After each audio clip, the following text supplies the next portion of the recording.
Hi guys, welcome back to my channel. My name is Hi guys, welcome back to Hi guys, welcome back to my channel. My name is Dunnee'S. Thank you guys for subscribing. Thank you for the new subscribers. I have a challenge for everyone. I would really love for us to grow the channel to like 200 subscribers to the end of the month. Fingers crossed. It's possible. I'm really excited. Like, look at how excited I am for 200 subscribers.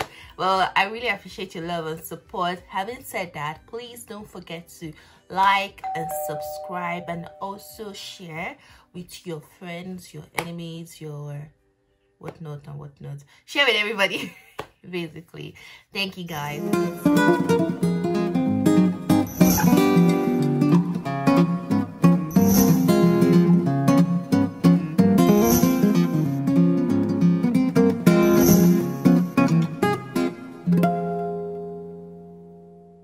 So this video is basically for immigrants who have migrated maybe from anywhere in a West African country or anywhere that the financial system is not necessarily the same as it is here in North America. Just to help us maximize our finances, especially in this situation, this pandemic situation. You know, the economy is in shambles. Almost everyone's investment has just tumbled down, except for people that invested in Netflix, Zoom, and some other online streaming companies. Aside from that, people have really lost a lot of money. Like the other day, I was trying to check my investments, and my God, I just closed the app because the negative I'm seeing is not encouraging. But I know that after everything, you know, after all of this crisis has gone, everything will begin to become better. So in the meantime, what can we do to maximize our finances in this pandemic situation and make sure that we do not, you know, overspend, and make sure that we're not in more debt? That's very, very, very key. As you can see from the title, we're going to be talking about how to maximize this whole situation, our finances, and also how we can improve on ourselves. Basically, I'm going to be sharing tips from my own point of view, basically just sharing what I have been trying to do myself. Background, I'm going to be talking about the finances. But first thing, just to give a little bit of background, I come from a West African country called Nigeria, and the way the financial system there is slightly different from how it is here. So when I got here, the first time I heard about Interact was when I got here. The first time I heard about overdraft on your checking account was here. Now, this is not to say that overdraft on your current account in Nigeria does not happen. However, it is not in the way and process it happens here. Yes, I know I haven't spoken about the glasses. It's because we're talking about something serious. Guys, I shot this video last week and I lost my content. Like, I almost cried, but I'm doing it again for you guys. So the first thing I'm going to be talking about is the financial system in Nigeria, right? If you have no money in your current account, as we call it, which is synonymous to checking account, not be able to, you know, make any transactions on that account, except it is a forced, you know, debit from your banking institution. That's the only way your account can go into overdraft. However, for example, if you have 0 naira or you have 1,000 naira in your account and you're trying to purchase something worth 30,000 naira, it will not go through. It will just be declined. However, here it's different. Once you have a checking account, right, you can pay for transactions more than the limit or the amount, your current balance. And that was like a culture shock for me, because I was like, why would they allow that happen? You know, but it's just one of the differences that I have noticed. System here relies very heavily on your credit score. In Nigeria, if you want to get a mortgage, you want to get a loan, they look at your current earnings, so your income versus what your assets basically, and they also check with credit bureaus to know if you owe and how you've been paying and all of that.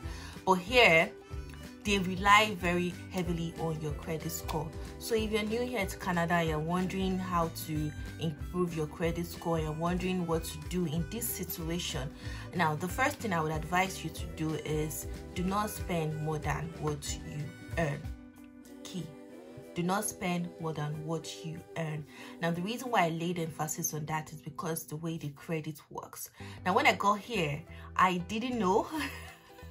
I didn't know what, how to, improve on my credit score. I actually did make a mistake. I'm going to insert the video because I talked about it in the video I shot before. When I got here and I needed to furnish my house and all of that, I got a bed using the one-off payment. I didn't opt to pay in installments, and the bed cost me 1,200 approximately, and I paid it off immediately. Now, my understanding of how credit should be paid is, or repaid, was that you are just you just need to pay a minimum of $10 within your billing cycle, within your credit billing cycle.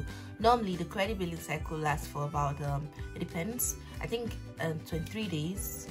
Correct me if I'm wrong in the comment section, but I think it's about 23 days. Yeah, for my experts right there, please correct me if I'm wrong. My understanding was, okay, you can pay a minimum of $10. You can also pay off the amount that you owe.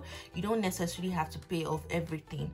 But that was wrong. When I was hit with an interest charge of how much I had left to pay, I was like, whoa, this is too much. I even had to call my bank to kind of get more clarification on that. But now I know better. The way you can improve your credit score is by trying to pay back, what you have spent on your credit card. Credit history also impacts your credit score. So they look at how much credit you've gotten so far. They also look at how well you've been repaying your credit. Now, all of these factors contribute to a good credit score, or to your credit score basically. The whole point is not to exceed the amount of money that you can pay off in a month.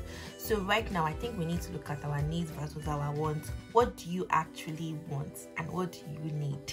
What do you actually need to survive during this period? I don't think this is the time to start buying things that you don't actually need. Do you have the money to repay it? I don't think this is the time to start actually buying things on impulse. So you need to reevaluate your expenses. Another thing I will touch on is having a budget. Guys, I have watched so many videos on finances. I have also read some books, and one thing that stands out is that everybody emphasizes the fact that you need to have a budget. You can get a budgeting app, you can get an Excel sheet, you can get a template, you can create your own template. I created my own template, right?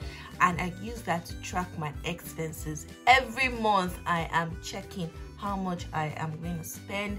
Once I've spent that money, I highlight it, I color code it, and all of those things. I think this is the time to be able to, track your expenses. Look at what is going out, look at what is coming in. Are you spending more than you earn? Are there things that you need to cut off? So this is what you can do in this time. I don't think this is the time to accrue more debt. No, this is not the time to accrue debt. This is not the time to be in more debt. At those things and try to see, okay, things that you can cut down, things that you can work on, and all of that. You may ask, like, how can we maximize our finances? Another way we can do that is by putting money away in RRSP.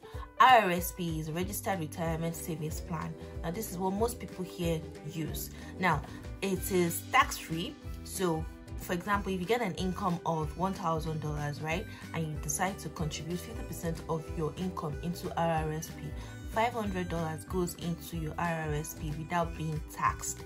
That's how it is. Then the remaining, you have your tax, your personal income tax will be calculated on $500. So whatever is left is what you get as your take-home salary.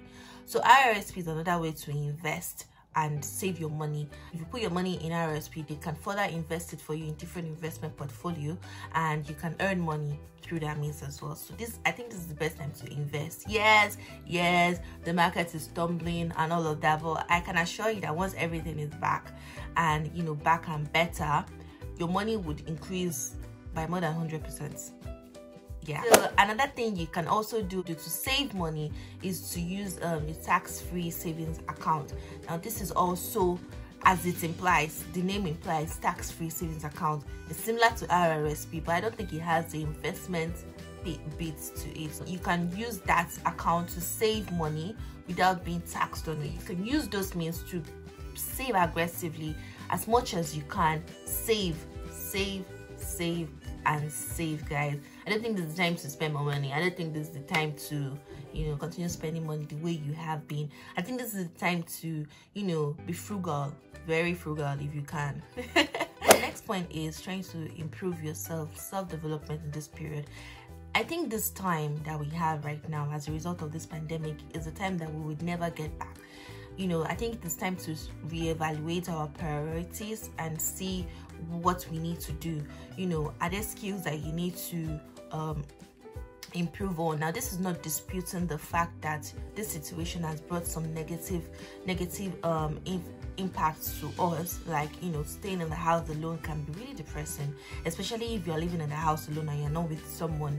You know, it could be really depressing. So I would just encourage and advise that we lean towards the positives of this situation. And what are the positives? You can get a free course online. You can sign up to learn a new skill, soft skills, hard skill, whatever it is that you've been yearning for. I know that e-learning platform have been doing a lot of discounts lately, and they've also been putting out courses for free. I recently just signed up for some courses on Coursera, and I've been taking them. I also, you know, been trying to improve on my skills as well. So I'm always trying to learn about something, even if it doesn't concern me. I just want to learn. You know, this is the time we'll never get back. The situation whereby you come out of it and you're now wondering, am I still the same person? Am I better? Am I worse? I would really want us to be better, you know. So yeah, so this is the time to get closer to God in this period. I've given myself a challenge to read every verse in Proverbs today, every chapter in Proverbs. Having said that, guys, let me know if you enjoyed this video. Give it a thumbs up, guys, if I've been able to pass on valuable information to you. As I said before, I really like to, you know, grow this channel to 200 subscribers, and I know you guys can help me get there. So challenge is a challenge. Leave your comments down below as well. Let me know what you're trying to do in this pandemic situation to keep sane. Are you taking new courses? Are you also looking at your expenses and trying to make sure that you're not going beyond your budget? Are you also trying to improve on yourself? You know, let me know what you guys are doing in the comment section down below, and I'll see you guys in the next video. Bye, guys.